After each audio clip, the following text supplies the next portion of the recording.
half of these they're not scared to talk about Jay-Z, but their own morality lies in them condemning Jay-Z. When Jay-Z has given you an opportunity and helped your life, when you speak out about his actions back then, you almost indict yourself because you wouldn't be where you are if it wasn't for Jay-Z. DJ Akademiks explains why what's happening to Diddy will not happen to Jay-Z. This is Fresh Hip-Hop Opinion with your guy Olize. Don't forget to subscribe. So, DJ Akademiks has an interesting theory how Jay-Z has a business structure and way of doing things which would prevent him from getting in the same legal issues as Diddy. As you know, Dame Dash has always stated that Jay-Z has been making moves behind the scenes to stop him from making money over the years. He even states there's people in positions that stop him from doing that, such as Steve Stout and Leo Cohen. I'll let the man say it himself. Check out the clip. And when someone messes up 50 grand of your money, you probably talk about it. Can you imagine a man messing up 40 million when he messes up my Rockaware deal? Because he wants to make an announcement that he's no longer a part of Rockaware, but the minute, because he devalued the company, that I sell my interest to invest in Rachel Roy, he comes back to the company. Like, that was $40 million that I was gonna get paid.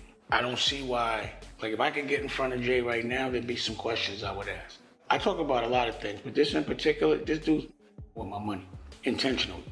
And he has a whole crew of people that go to funny parties that with me too, like a Steve Stout, a Leo Cohen, you know, those kind of guys. And I know that for everybody that defends homeboy at the barbershop and been arguing on his behalf, y'all looking shaky right now. So of course you're gonna say something.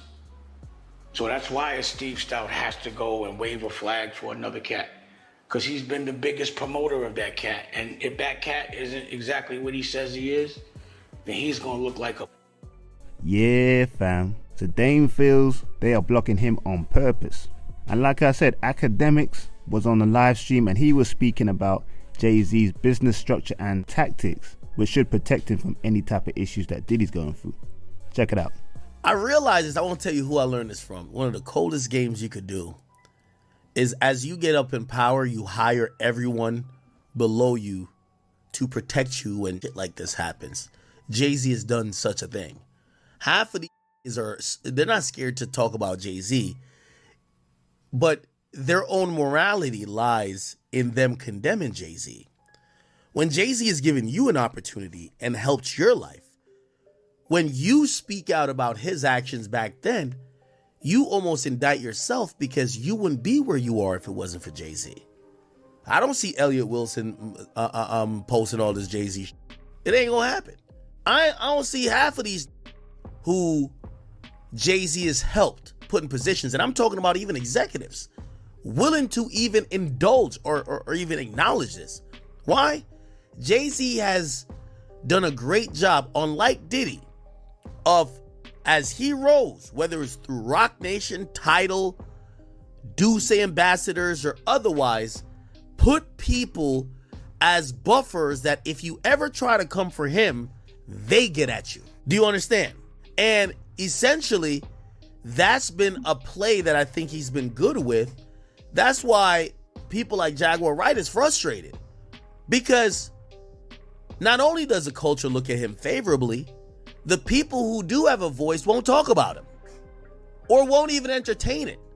They entertain a lot of Diddy before they entertain with him. That's just a fact. Yeah, it's an interesting theory. We've heard it before, but it's also a good tactic, because as we've seen multiple times, someone like Steve Stout keeps mentioning Dame Dash, and not really in a good light. Recently he's been speaking about how Dame was running from him and Dame Dash is in a sad state. I mean, it makes sense because Dame did once slap Steve Stout in the face in front of a whole bunch of people. A man's not gonna forget that type of thing. And Leo famously went on Breakfast Club and said he doesn't know who Dame Dash is. This is a man that they made millions together, who's a pillar in hip-hop.